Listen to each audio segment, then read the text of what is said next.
and she's relieved they don't have to do the polite stuff. Outside, it's drizzling and steaming and her t-shirt's pasted to her with grime that comes from humidity and sweat. A couple of utes and four-wheel drives pass by, packed with possessions being taken to higher ground. Rosie wonders if she's left it too late to get out of this town. Wishes Luke was here. Realises she hasn't missed him at all. But he would have been someone to make a decision with. She's been in this town for 5 weeks now.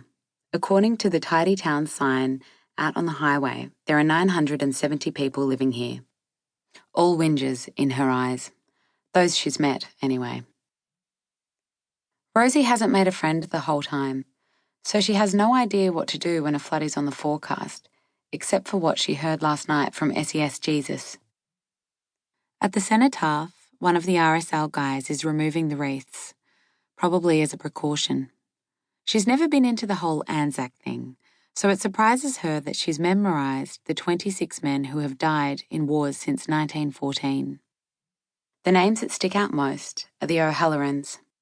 They make up 18 of the dead, and she wonders how many of them are left.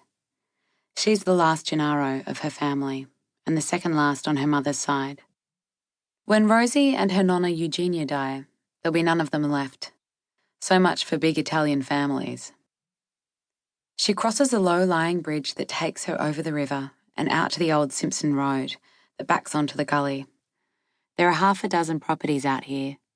It's where she's been living since Luke did a runner last week.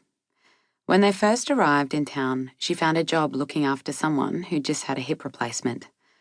Rosie hasn't got any qualifications, but she does the housework, feeds the chooks, cooks, and buys the old woman beer. There's no love lost between her and Joy Fricker, but Luke's departing gift was also nicking off with the money she had saved. So if Rosie wants to get out of this town sometime soon, she doesn't have much choice. On the Fricker property, she can feel the dampness on the grass. It's too much water to have come from the morning drizzle, so she wonders if it's already an overflow from the river. The house is an old 2-storey Queenslander on stumps about 70 centimetres above the ground, so Rosie's hoping it'll keep them dry. Still in the same clothes from yesterday. The ironically named Joy is sitting on the veranda. She wears 80 years of bitterness on a lower lip that hangs down in a constant bag of sourness. Rosie ignores her and walks into the kitchen to fix breakfast. She whistles for Bruno, but there's no bark of acknowledgement. "Where's my dog?" she calls out. Miss Fricker's followed her inside. "Made a nuisance of himself, so I had to tie him up, didn't I?" Rosie bristles but holds her tongue, wants to tell the old woman that if she's strong enough to tie up a Kelpie Border Collie cross, then she can clean up after herself. They eat in silence before she goes to run Miss Fricker's bath, but nothing comes out. Last night, the head of emergency services was worried the lines would go underwater, so she figures they've cut the power. Most properties have a generator that kicks in, but no one's looked in on Miss Fricker since Rosie arrived, so she can't imagine a flood plan's in place. She spends the morning with SES Jesus's instructions in her head, because he was a talker and he didn't shut up the whole night. Removes anything she can off the floor in the living room and kitchen. The cane armchairs, the rug, baskets and vases. The furniture she's able to lift, she piles onto the table.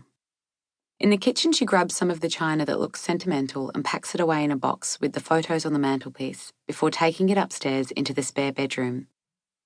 Miss Fricker watches the whole time, her eyes suspicious. Once or twice, Rosie hears Bruno barking and peers outside. But it's not until early afternoon that she's alarmed to see water almost up to the chicken coop, about 10 metres from the back steps of the house. "We need to get to the evacuation centre in town," she tells Miss Fricker. "I'm not going anywhere." "We can't stay here, Joy. We could be cut off for days. This is just a way of getting me out of my house and sticking me in that nursing home." It's all Rosie's heard for weeks because Joy Fricker's nephews are pricks, dying to get their hands on the property to sell. The problem for the Fricker boys is that their aunt still has her wits and isn't going to sign anything over to them. But Rosie doesn't give a shit about the Fricker family problems, and she's not staying if the banks of the Dawson have broken. Once she's retrieved Bruno, she's out of here. Outside in knee-deep water, she heads to the yard where Miss Fricker's gone and tied Bruno a couple of metres away from the goat. She's thrown...